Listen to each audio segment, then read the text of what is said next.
Well, thank you very much, Charla, for that introduction. And every time I hear that bio read out, I think, wow, I'm really old now.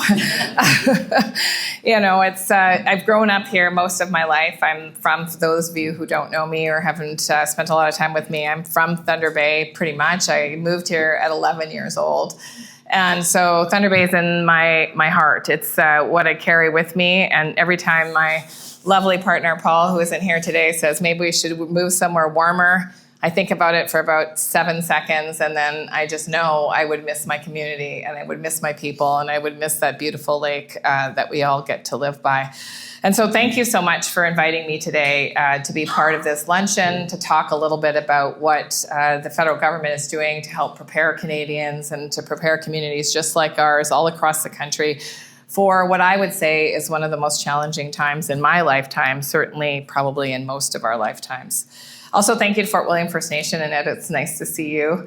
Ed was lobbying me to get my old job back at Indigenous Services Canada, and I had to tell him it's out of my control. I don't get to choose what job I do, but that it was such an honor, actually, to be the Minister of Indigenous Services for 3.5 years and to get to know Indigenous communities across this country in a real way that most Canadians actually will never get to do. Visiting communities from coast to coast to coast, hearing people's stories of, as my bio said, the challenges that they faced since contact, but also the recovery that's underway all across the country and the growth and the incredible optimism that Indigenous peoples have. Just this morning, I was at the Delta making an announcement on behalf of Minister Hodgson for capacity building for First Nations around critical mineral projects.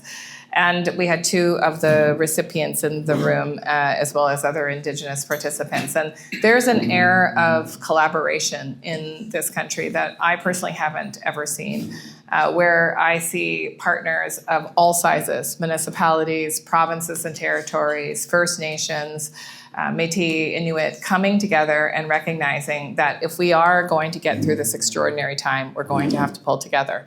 Thank you, Harold, for your comments this morning. We were just chatting before this began, and he came over to tell me that the elected official that he serves, Kevin Holland, wanted to pass on messages to me about the appreciation for the way that we're collaborating on working to try to protect our forestry industry here in Northern Ontario. That's what Canadians expect right now. We will always have differences of opinion. We must fight to protect the right to the democracies that we have built, as we can see across the world. But that doesn't mean that we can't find places to agree and that we can't find places to build. And so I just want to start with a call to action to all of you that we look for those places where we can agree. There are places where we will profoundly disagree on approach, on perspective, on priorities. But there are many, many places where we will find places to work together. And that is the work of all of us in this particular time.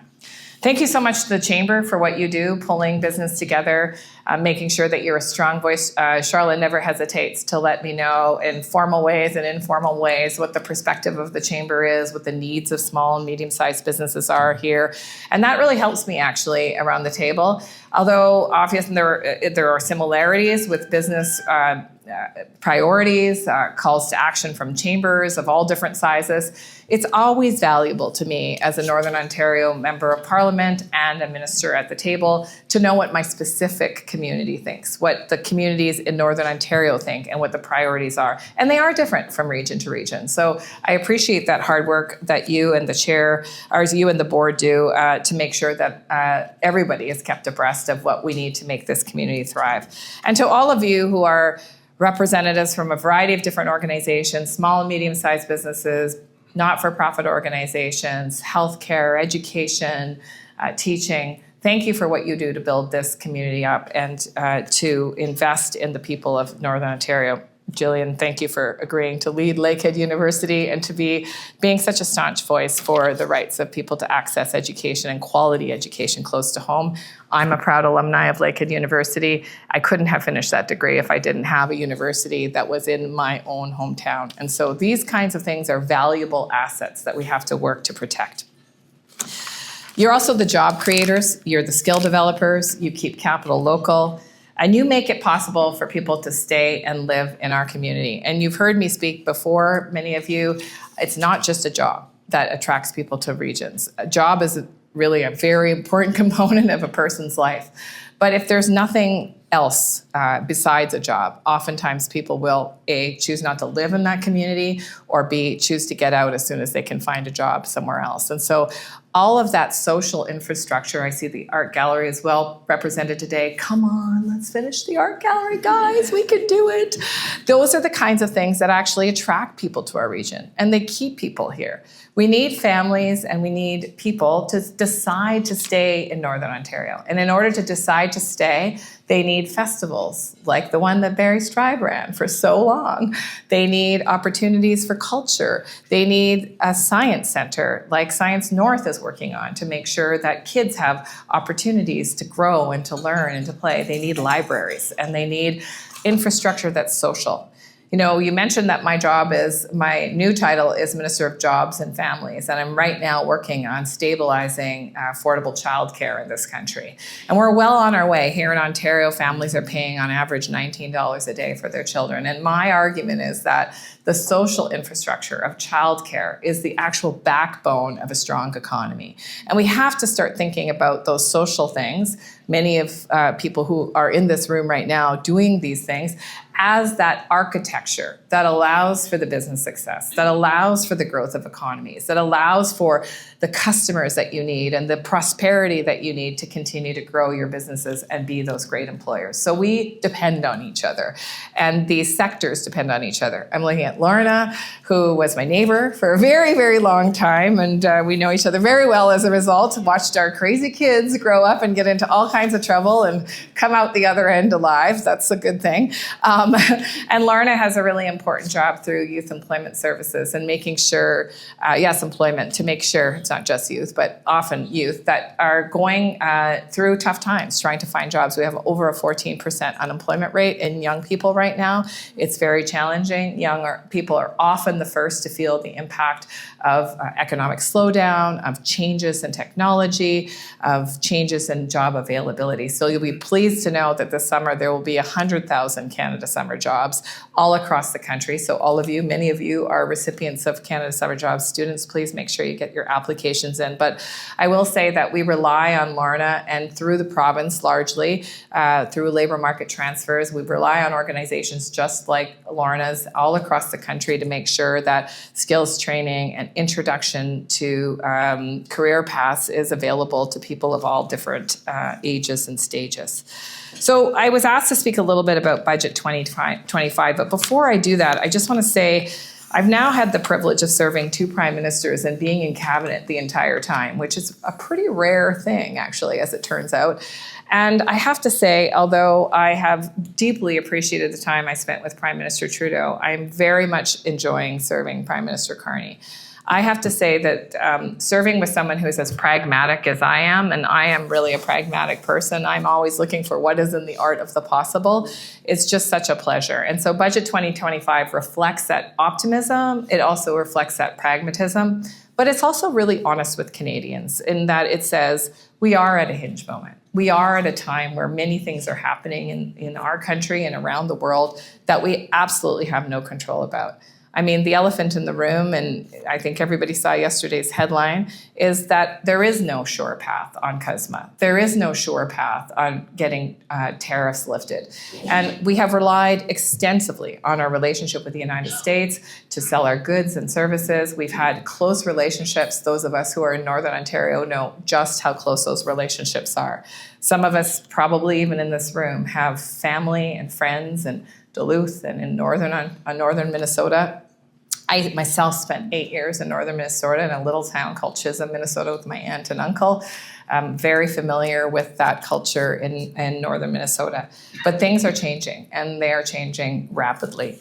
And so for Northern Ontario, for me, that means investing in the capacity that lets businesses grow and adapt and compete over time with new opportunities and with new trade partners. And so this budget is designed to support your work and your deep commitment. But business growth doesn't happen in isolation. It depends on people, as Charlotte said, with relevant and current skills, modern and reliable infrastructure. And thank you to the City of Thunder Bay. I noticed the mayor is here today, and Mayor Boschkoff and Council Casey is also here, Councillor Trini. You've been doing an incredible job. It's been so pleasurable for me to boast about the work that the City of Thunder Bay is doing in terms of accelerating affordable housing.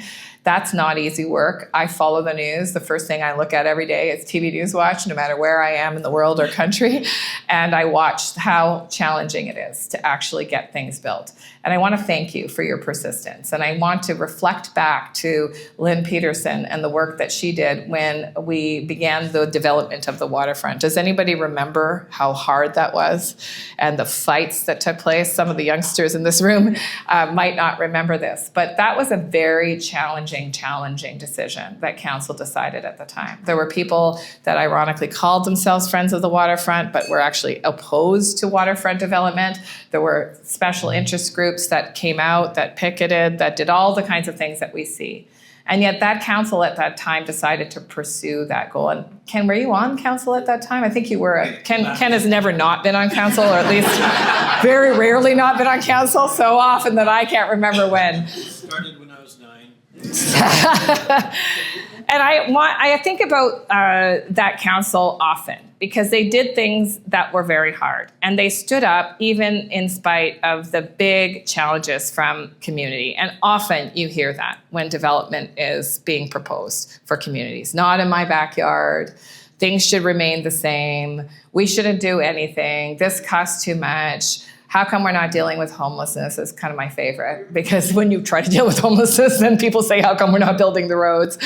And yet the city had a vision that if we didn't actually develop this beautiful piece of land, and we didn't actually tell citizens that it was worth it to live here, that we were going to be chasing our tail for decades and decades and decades. And now I look across the street and I see what we have built, and I'm just so proud.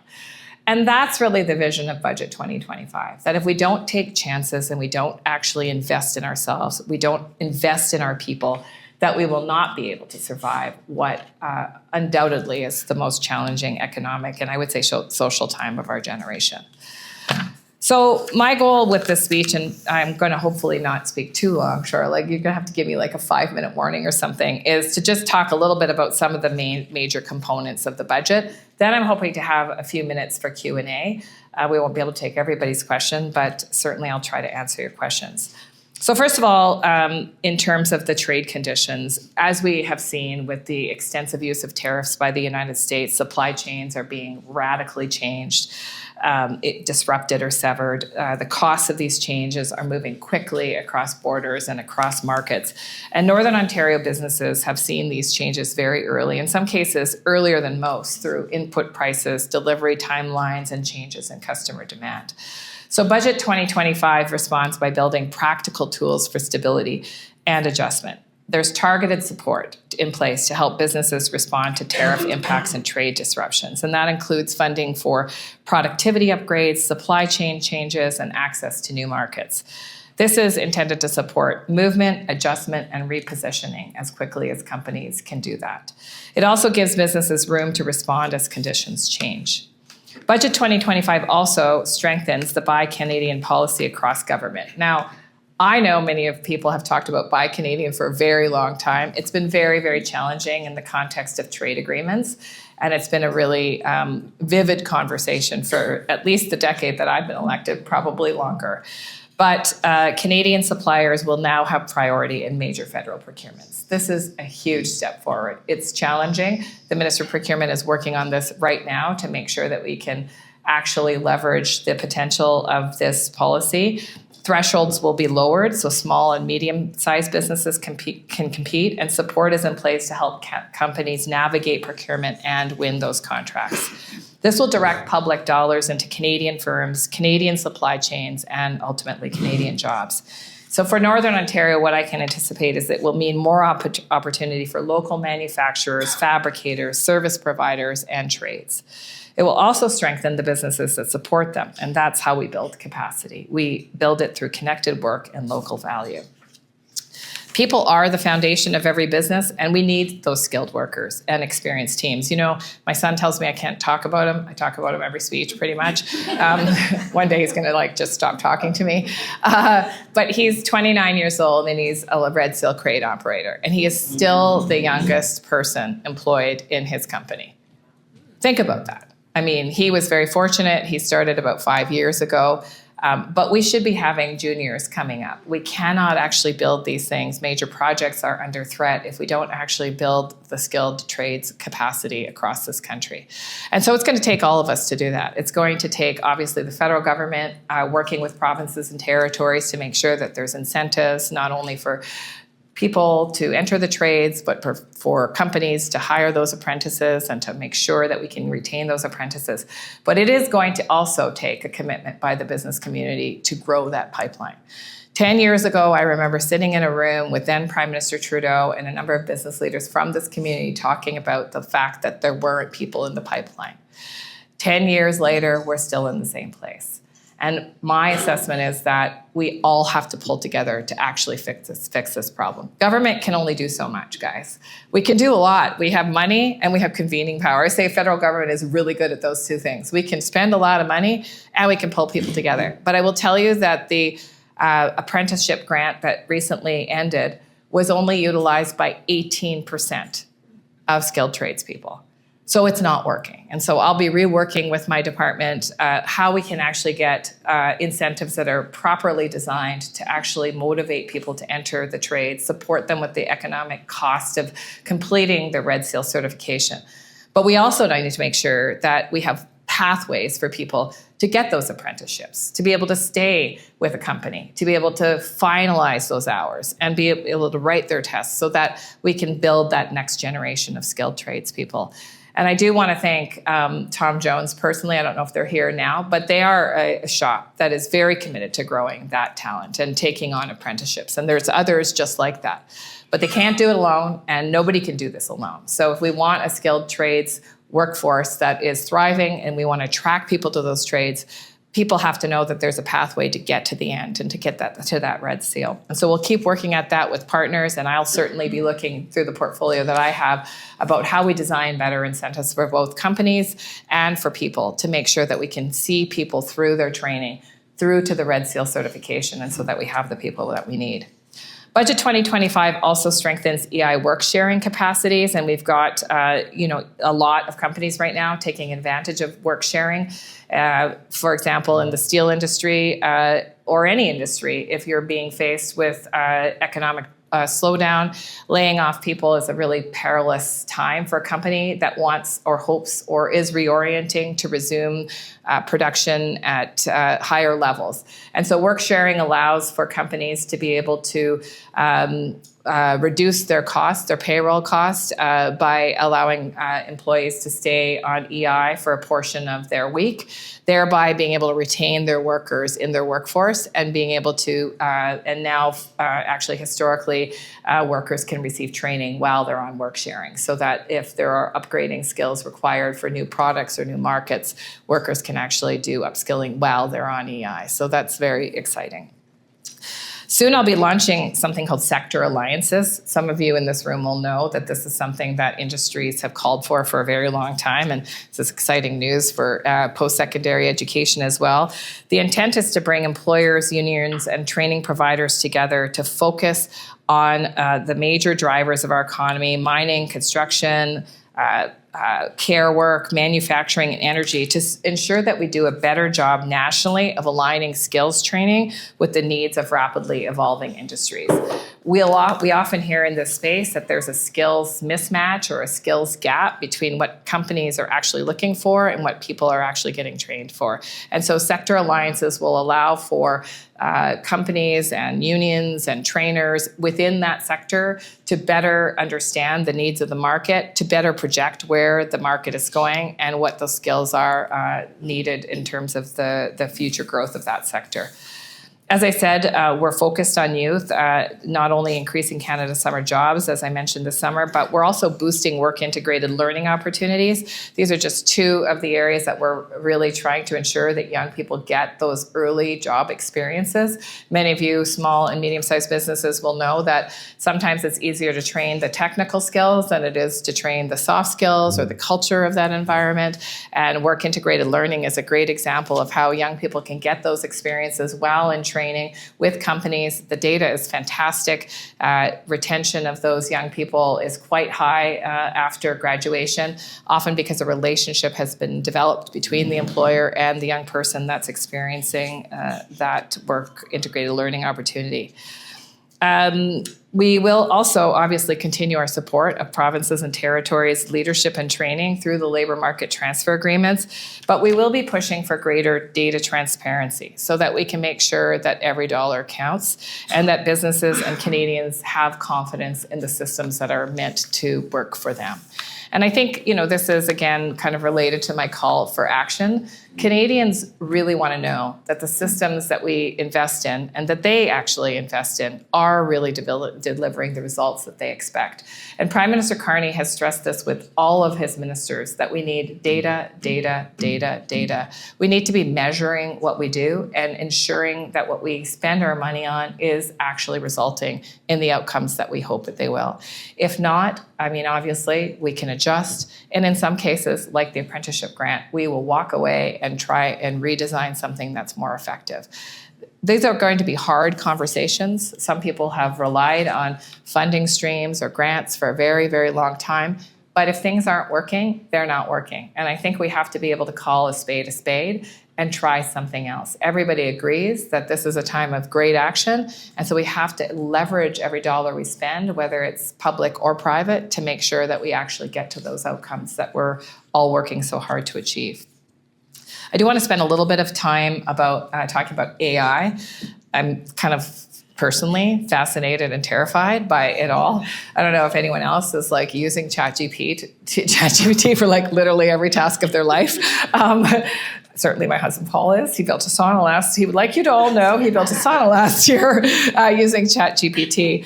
But it's all joking aside, it is clear that AI is transforming rapidly workplaces and processes and procedures, from scheduling and inventory management to quality control and logistics. Businesses are already using AI tools to increase productivity and make better decisions. So Budget 2025 includes significant investment in AI infrastructure and capacity, almost $926 million over 5 years, to strengthen domestic AI compute capacity, support digital infrastructure, and enable strategic technology deployment across the economy. And the Minister of Artificial Intelligence and Digital Innovation, that's quite the mouthful, but Evan Solomon, as many people know him, has a clear role in identifying and supporting this AI infrastructure project need and working with industry partners to establish and improve capacity.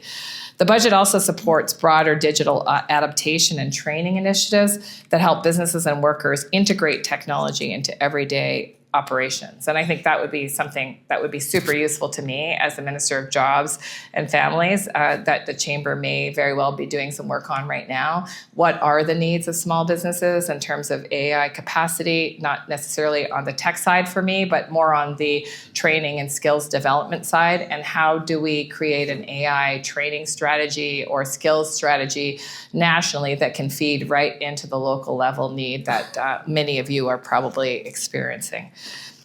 Small and medium businesses are in very diverse places in terms of using technology and adapting technology, but there are incredible tools out there. And the problem is the playing field is not equal and people are in all different places. And so we have a lot of work to do, and the budget acknowledges this. For workers, it's twofold. It's about making sure that people have the skills that they can actually confidently use these tools. But it's also about decreasing fear of AI. And listen, I'm also the labor minister. Some of you might notice that's a really challenging space right now. There is a ton of fear that the robots are coming to take our jobs. It's been a predominant conversation with some of the most hotly contested labor disputes across the country. We have ports collective agreements coming up in almost just about a year from now. A big complaint by the unions, the international longshoremen, is the use of automation in port work. And so we have a big job to do as governments at all levels, as trainers at all levels, to help demystify automation, AI, technology, and help people understand that there's opportunities to be seized. We will always need humans. Humans will just need to know how to do things differently. And so our job is to try to integrate people into this transformation so we can reduce the fear and we can reduce the anxiety that leads to sometimes crippling inaction. That is going to be deeply impactful on all of us if we can't actually sort that out. For Northern Ontario, obviously distance and scale shape how our businesses work, and these technology investments matter even more. AI can support remote operations. It was one of the questions today at the announcement I made earlier with Indigenous peoples. It can democratize access to markets and education and training. It can help small teams manage complex systems. So this is about equipping businesses and workers for the pace of change that we're already seeing. I do want to speak a little bit about FedNor, and thanks for the acknowledgement. It wasn't just me that made FedNor an independent agency. It was actually Northern Ontario MPs that work really closely together. I think there's 5 or 6 of us right now, and we meet weekly to talk about the needs of Northern Ontario. We also really fight for more money for FedNor, and in the past an independent FedNor, and that has actually been very fruitful to have a collective voice fighting for FedNor. Budget 2025 includes regional trade response funding, which will be delivered through FedNor. It means supports directly through FedNor for businesses that are adapting to tariff impacts and global market shifts. Could be by retooling operations, upgrading equipment, entering new markets, or adjusting supply chains. FedNor is custom fit for this region, and I do want to take a moment. I don't know if anyone's here from FedNor, but I do want to take a moment to congratulate the staff at FedNor. The president of FedNor is Valerie Gideon. Some of you might have met her. What an incredible powerhouse of a woman. She's also the Deputy Minister for Crown Indigenous Relations. And so she's done a fantastic job of integrating FedNor with economic opportunity for Indigenous business here in Northern Ontario. And we are just seeing a growth of capacity across FedNor, and this is the most incredible customer service for businesses. So thank you very much. If you ever have a complaint about FedNor, I'm also open to hearing that. But what I mostly hear from community is just the incredible customer service that they get from FedNor. FedNor is also poised to be able to help with the defense spending that's projected. And so please, if you have any questions about how that might be of value to your own particular sector or business, please reach out to my office. We'll make sure we connect you with the right people at FedNor. Harold was talking about Kevin Holland. Kevin and I have been working extensively over the Christmas holidays to try to help protect the forestry industry, in particular some of the smaller mills. It's a big challenge, and I'll tell you, it's not only solved by money. Money is actually not the barrier. It is actually proponents figuring out what they're going to sell next. And so what I would say is that the tariff conditions is not the only impact that forestry is facing. It's also a change in the way that we're consuming knowledge. And so the decline of the need for pulp, for example, is deeply impacting a number of mills across Northern Ontario. But there is opportunity. Budget 2025 includes support to help forestry firms respond to these pressures and build new paths forward. And I really want to stress that new paths forward piece. It isn't about doing more of the same thing that actually is kind of a Band-Aid and stretches out the pain over many months. It is about supporting proponents with vision and ambition to change the products or to change their trading partners and be able to adapt quickly to the needs of not only our country, but of the global situation. The focus is product diversification, in other words, and market diversification. And so we will be there to support the forestry sector to create advanced wood products, engineered wood, bioproducts, and energy. And this will take work and ambition on behalf of the industry, but you won't have to do it alone. We will be there with you to do this work. Budget 2025 also supports mill upgrades, efficiency improvements, and technology adaptation that can improve productivity and strengthen competitiveness. And it also means support for market development for both domestic markets and markets abroad. Again, the intent is about giving the sector options in production and market and growth, and we will be relying on proponents to be able to figure those things out so that we can be the strong partner in making sure they have the capital and the financial support to be able to pivot. Forestry, though, also connects directly to housing and construction, and so the ambition of Build Canada Homes rests on a resilient, sovereign forest sector. So building more in Canada creates demand for Canadian wood, and that demand can support northern jobs and northern businesses. I do want to spend a few moments talking about infrastructure because that certainly shapes how business is done in Northern Ontario. We all know about good infrastructure, and we all know about frail infrastructure. So the important work of Highway 1117 improvement is part of that work. And I want to thank NOMA and the Chamber for your continued advocacy to, Jason's over there representing NOMA, but for the continued advocacy on ensuring that we continue the work to modernize 1117. I represent Northern Ontario. Many of my communities are reliant on Highway 1117, not just for work, but for medical appointments, for education, for all kinds of different needs. And the safety of our citizens is paramount. But it's also a very important trade corridor. One of the first experiences I had as a newly elected MP was when the new Nipigon Bridge suddenly broke just a few months after its opening, due to a faulty bolt. Who would have thought?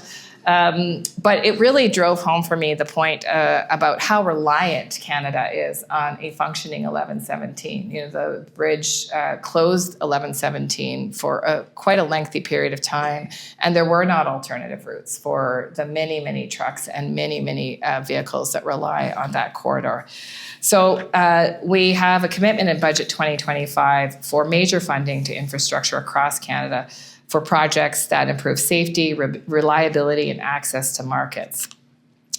I do want to speak also about the Major Projects Office and review reform, and I want to thank Ontario for being one of the first provinces out of the gate to commit to a streamlined one review process. This is also really scary for some people, but I want to reassure people that this isn't about cutting corners. This is not about doing things in a sloppy way or in a forced way or in a rushed way. This is about reducing duplication. And I can tell you, as the Minister of Indigenous Services Canada, the duplication in repeat processes between the federal government and the provincial government, even for things like additions to reserve, is ridiculous. I mean, it is sometimes, you know, a proponent will go through a federal process, will have to repeat that process with the province. By the time they're finished with that, the federal process or the federal permit is out of date and they have to start all over. So the idea of streamlined review processes is that there's one process, one review, and ultimately one approval, and that we work together to get these projects off the ground. Today's announcement with Indigenous people with Indigenous partners was about building capacity for Indigenous participation in major projects, in critical mineral exploration. But it's also about all along the chain, making sure that Indigenous peoples have an opportunity to prosper from these projects. And so Budget 2025 also commits to a doubling of the major loan guarantee, which is a huge piece of making sure that major projects or proponents that are proposing projects for that will have deep impact on our communities and our land also have a commitment to the shared prosperity with Indigenous peoples, and that Indigenous peoples have the capacity to buy into those projects. And I'm really excited that a new CEO was just announced for the major loan guarantee just I think yesterday. And we're well on our way to ensuring that we share the prosperity of this land. Finally, I just want to say that, sorry, let me just flip ahead here because I see Charlotte's at the back going, I think this is longer than I thought it was going to be. I want to talk a little bit about housing, because it's such a need in our region. And again, I talked about the City of Thunder Bay and the way that they're leading the country in making sure that they use every drop of that housing accelerator and really focus on urban infill and affordable, deeply affordable housing, and working through all of the challenges that come with building housing in neighborhoods that have, for a long time, not expected to see more density. But oh, you got the prize. Ken's saying he got a prize. I didn't know about the prize. Good for you. It's actually well deserved. Housing is a critical ingredient to all of this. If people don't have a safe place to live, if people can't imagine themselves living in a community, if they can't find affordable housing, if they can't think about where they're going to raise their children, if there's no vision for the future, if their communities feel unsafe, it's really hard to attract talent. And so housing actually shapes the workforce. I think it defines communities, and it helps with integration and population growth and attraction. And it also helps employers with that steady workforce to grow. And it also helps learners who need that stability of a safe place to go home so that they can pursue their training, their skills, their education. So Budget 2025 expands support for home building through the Build Canada Homes agency. And Gregor's in town tonight. If you want to come to our fundraiser, please do. I'm probably inappropriately saying that right now, but Gregor is... as you know, Gregor Robertson is the former mayor of Vancouver, but is now our Minister of Infrastructure. And I have to compliment Gregor, even though he's not here, because Build Canada Homes is up and running. And he did that in 6 months. And it has a dashboard, and it has outcome measurements. And I am so thrilled that we are moving this quickly. The new agency will support municipalities and builders and Indigenous communities to move projects forward. And we need to get this going here in Thunder Bay because we need to support the work that City of Thunder Bay has been doing to prepare the landscape, no pun intended, to unlock that growth, that stable, affordable, and decent housing that will allow our community to thrive. Look, we have an advantage here in Northern Ontario. We've built through change before. You know, we have gone through booms and busts, whether it's forestry, mining, manufacturing, tourism, and energy. That experience of knowing how to build and how to get through tough times is of value not just to our region, but to the entire country. And Budget 2025 is actually designed to support that next phase of growth right here. I want to thank all of you that are in this room. I know I spent a bit of time at the beginning acknowledging the diversity of the participants in this meeting today. But I especially want to thank the small businesses who put their necks out for us every single day. Small businesses really are the employers of 90%, higher than 90% of Canadian workforce. You're the ones out there putting your own livelihoods on the line, your own time on the line. You create opportunity, you build skills, you invest locally, you take risks. I'm looking at Richard and what you built before you became the CEO of Thunder Bay Public Library. These are the dreamers of our community, and they're also the risk takers. But they're the employers, and they are the ones that are driving our economy forward.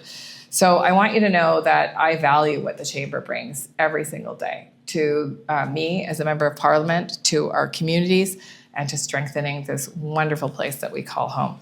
Thank you very much. I am so thrilled to be here, and I really appreciate the time.